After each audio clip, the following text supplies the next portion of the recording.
आप सभी का स्वागत है दोस्तों मेरे YouTube चैनल ट्रेनिंग कोडर में। सबसे पहले जिसने भी मेरा YouTube चैनल एक्सेस नहीं किया, इस प्लेलिस्ट को एक्सेस नहीं किया है, प्लीज़ इस प्लेलिस्ट को एक्सेस कर ले। यहाँ कंटिन्यूसली मैं वीडियो अपलोड करता जाऊँगा जब भी मुझे मौका मिलेगा, जब भी समय मिल जाएगा। तो पिछले वीडियो में हमने ये देखा था कि कैसे मल्टीपल एंड पॉइंट्स बना सकते हैं, और वहाँ पे एक चीज़ URL फॉर का इस्तेमाल किया था मैंने। तो उस URL फॉर को क्लियरली समझने के लिए, जो कि जिंजर टेम्पलेटिंग से आता है, उसको समझने के लिए एक काम करते हैं। मेरे पास एक डैशबोर्ड का फोल्डर है, यहाँ मैंने कुछ फाइल्स रखे हुए हैं जो कि बूटस्ट्रैप से मैंने डाउनलोड किया हुआ है। तो इसको अगर बनाना होगा, इसको अगर सही से दिखाना होगा फ्लास्क से, तो हम कैसे करेंगे। तो मैं एक काम करता हूँ, इस फोल्डर को VS कोड से ओपन कर लेता हूँ। नॉर्मली पाईचार्म से ओपन करता हूँ, आप लोगों ने देखा होगा, लेकिन पाईचार्म ऑन करते ही मेरा PC का हालत ख़राब हो जाता है। उम्मीद करता हूँ आप समझ सकते हैं दोस्तों। तो सबसे पहले क्या करता हूँ, इस फोल्डर में जाता हूँ। इस फोल्डर में क्या क्या चीज़ चाहिए हमें एक स्टैटिक फोल्डर चाहिए और एक टेम्पलेट्स फोल्डर चाहिए। स्टैटिक टेम्पलेट्स में क्या क्या रहता है, टेम्पलेट्स में ये सारे HTML फाइल्स रहेंगे, और स्टैटिक फोल्डर के अंदर ये बूटस्ट्रैप जो JS और CSS फाइल रहेंगे, ये सब स्टैटिक फोल्डर के अंदर रहेंगे। और स्टैटिक फोल्डर में और मैं टुकड़ा कर लेता हूँ और मैं हिस्सों में बांट देता हूँ। CSS को अलग कर देता हूँ और JS को भी अलग कर देता हूँ। तो जितने भी CSS नाम के फाइल है, ये CSS फाइल है .css, इनको अलग, और जो .js वाले एक्सटेंशन वाले फाइल है उनको JS के अंदर कर देता हूँ। और अब देखते हैं यहाँ क्या है। यहाँ बन गया है। तो यहाँ पे मैं एक फ़ाइल बनाता हूँ जिसका नाम main.py रहेगा।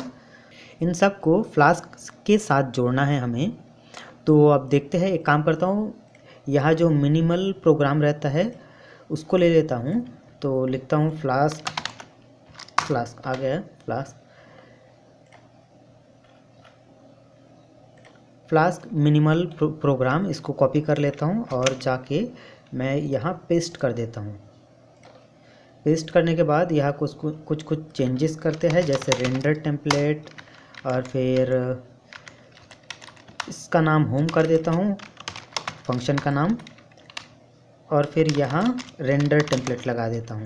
रेंडर टेम्पलेट में क्या नाम था इसका टेम्पलेट का, index.html लिख देता हूँ, index.html,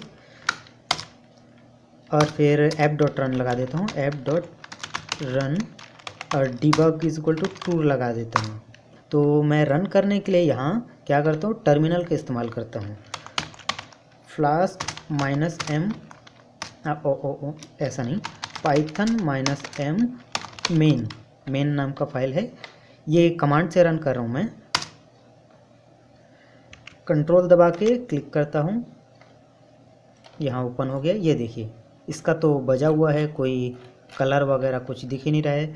ऐसा इसलिए हुआ है क्योंकि जो इंडेक्स वाला जो फाइल है, इसको क्लोज कर देता हूँ, यहाँ पे जो भी फाइल है वो इंक्लूड नहीं हुए है, इसको फ्लास्क के साथ जोड़ना पड़ेगा।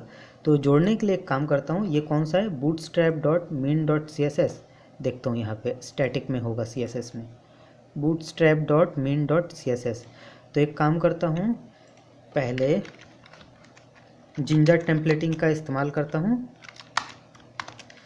और यहाँ पे क्या लिखता हूँ, URL_for, और इसके अंदर क्या, स्टैटिक फोल्डर, और कॉमा डाल के फाइल नेम इक्वल्स टू, और यहाँ क्या रहेगा, हमने कहाँ रखा, स्टैटिक फोल्डर के अंदर CSS फोल्डर के अंदर। तो स्टैटिक फोल्डर के अंदर CSS फोल्डर के अंदर क्या है हमारा, bootstrap.main.css, और इस कचड़े को मैं डिलीट कर देता हूँ। जस्ट इसको देखिए, URL फॉर के अंदर स्टैटिक फोल्डर के अंदर, और ये है CSS फोल्डर के अंदर, और ये क्या है, bootstrap.main.css। इस फाइल को इंक्लूड कर दिया। अब देखते हैं और फाइल है क्या। ये जो है ये इंटरनल CSS है, तो इसके लिए चिंता नहीं करना पड़ेगा। फाइल को इंक्लूड करने के लिए हमें देखना पड़ेगा। ये है dashboard.css, इसके लिए भी जिंजा का इस्तेमाल करते हैं। देखते हैं URL_for, ये भी स्टैटिक फोल्डर के अंदर है, और फाइल नेम जो है वो होगा CSS फोल्डर के अंदर, ये है CSS फोल्डर के अंदर dashboard.css, ये भी इंक्लूड हो गया। चेक करके देखते हैं ये काम कर भी रहा है कि नहीं। इसको पहले देखते हैं, फिर से रन करके देखता हूँ।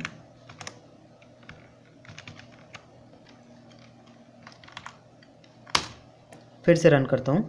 अब फिर से जाके देखता हूँ ये सही से काम कर भी रहा है कि नहीं। हाँ, सही से काम कर रहा है। CSS तो इंक्लूड हो गया। सेम ऐसे ही हम लोग JS को भी इंक्लूड कर सकते हैं। नीचे जावास्क्रिप्ट ज़रूर होगा, नीचे साइड रखते हैं नॉर्मली।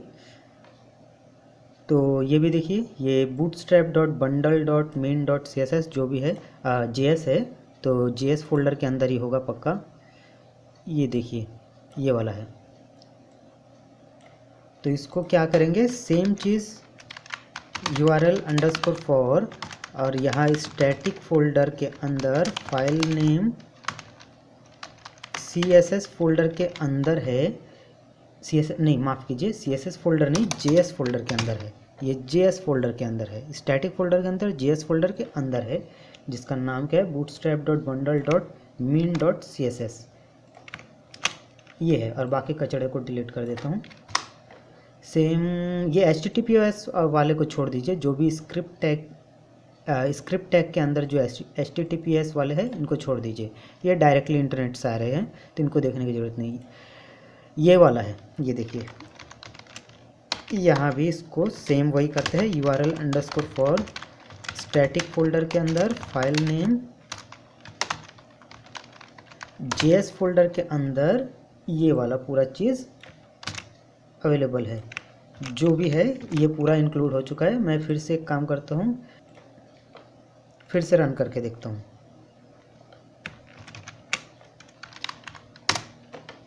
फिर से रन किया मैंने, सब चीज़ नॉर्मली काम करेंगे। अभी आगे बढ़ते हैं, इसको क्लोज कर देते हैं। इस फोल्डर को क्लोज कर देता हूँ। अब देखेंगे कि जो हमने जिंजा देखा था वो जिंजा है क्या चीज़। तो इसके लिए क्या करते हैं, हम लोग जाते हैं पाइचाम वाले प्रोजेक्ट्स में और ये फ्लास्क ट्यूटोरियल वाले प्रोजेक्ट में। फ्लास्क इसको ओपन कर लेते हैं VS कोड के साथ। VS कोड के साथ ओपन करने के बाद अब हम लोग देखेंगे कि इस पर वेरिएबल वगैरह कैसे पास करेंगे। मैं एक काम करता हूँ, about.html वगैरह को अभी हटा देता हूँ। हम लोग काम करेंगे इंडेक्स वाले के साथ, सिर्फ इंडेक्स वाले के साथ, कि वेरिएबल को कैसे पास करते हैं। वेरिएबल पास करने के लिए चलिए देखते हैं। मैं ये देखना चाहता हूँ कि वेरिएबल x में वैल्यू 100 को इंटीज़र 100 को पास कर दो, कि ये 100 को, इस 100 को वेरिएबल x के साथ पास करो, और ये कहाँ पे पास करो, index.html पे पास करो। तो चलिए इसको रन करके देख लेते हैं। तो इसको मैंने रन कर लिया है। अब देखते हैं ये क्या आएगा। ये वही पुराना वाला आ रहा है। तो सबसे पहले काम करते हैं, index.html को ओपन कर लेते हैं और ये जो CSS है इसको हटा देता हूँ, ये परेशान कर रहे हैं।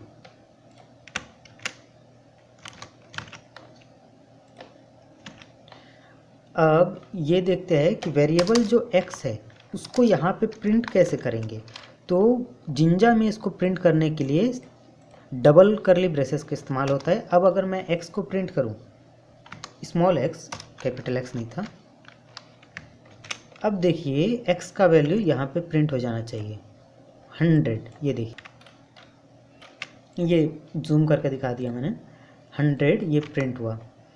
अब अगर आप ये देखना चाहते हैं, कि यहाँ फ्लोट को प्रिंट करें तो ये भी होगा। ये देखिए 100.5 हो गया। आप चाहे तो स्ट्रिंग भी प्रिंट करा सकते हैं, ये तब भी काम करेगा।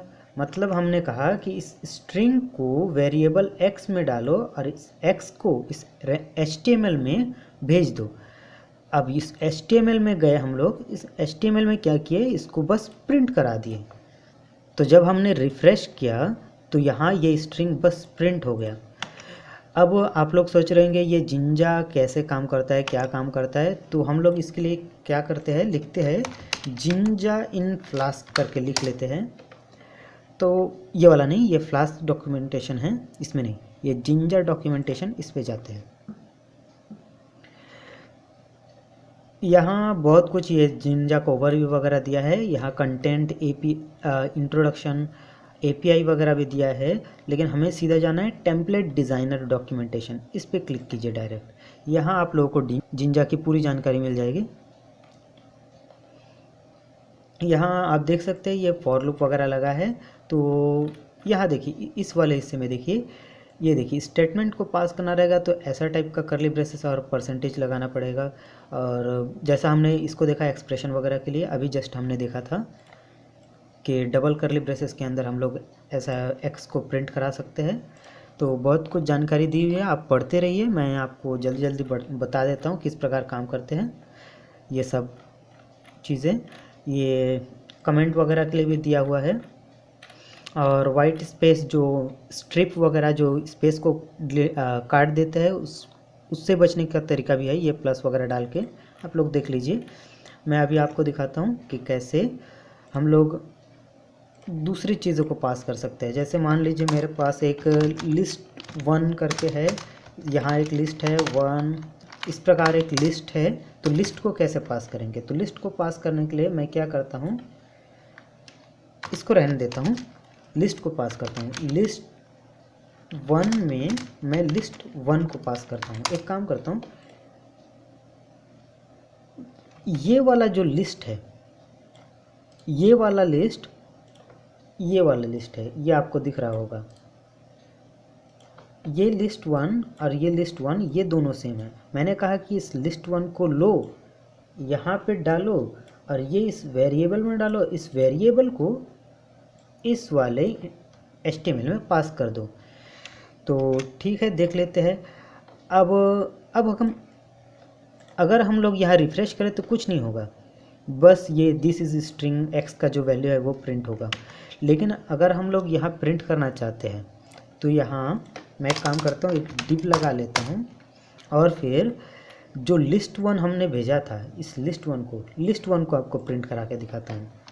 जिंजा टेम्पलेटिंग में हमने जैसे देखा था कि डबल करली ब्रेसेस के अंदर लिस्ट 1 को पास करा सकते हैं।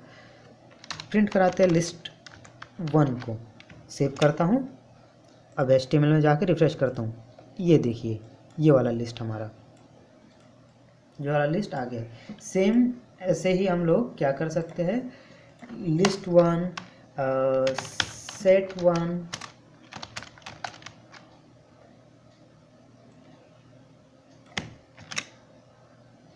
सेट को भी पास करा सकते हैं।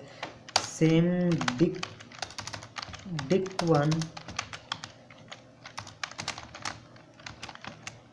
इस प्रकार हम लोग सब वेरिएबल को बैक टू बैक पास करा सकते हैं। Dict set 1 is equal to set 1 कर देता हूँ, dict 1 is equal to dict 1 कर देता हूँ। इसको एक काम कर देते हैं, ऐसे करके कर लेते हैं, इंटर कर करके।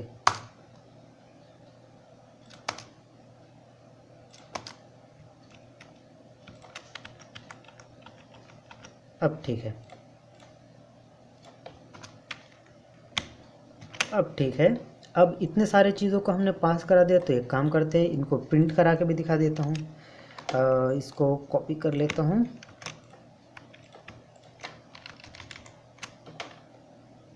ये क्या क्या था हमारे पास था लिस्ट 1 डिक्ट 1 सेट 1 डिक्ट 1 और सेट 1, ये नहीं था। सेव कर लेता हूँ और इस पे जाके हम लोग रिफ़्रेश कर देते हैं। ये देखिए ये सारे चीज़ें हम लोगों ने वेरिएबल को पास करके दिखा दिया है। ये वेरिएबल ऐसे पास होता है। बाकी चीज़ें अगले वीडियो में देखेंगे दोस्तों। उम्मीद करता हूँ आप लोगों को इतना समझ में आया होगा। मिलेंगे दोस्तों अगले वीडियो में।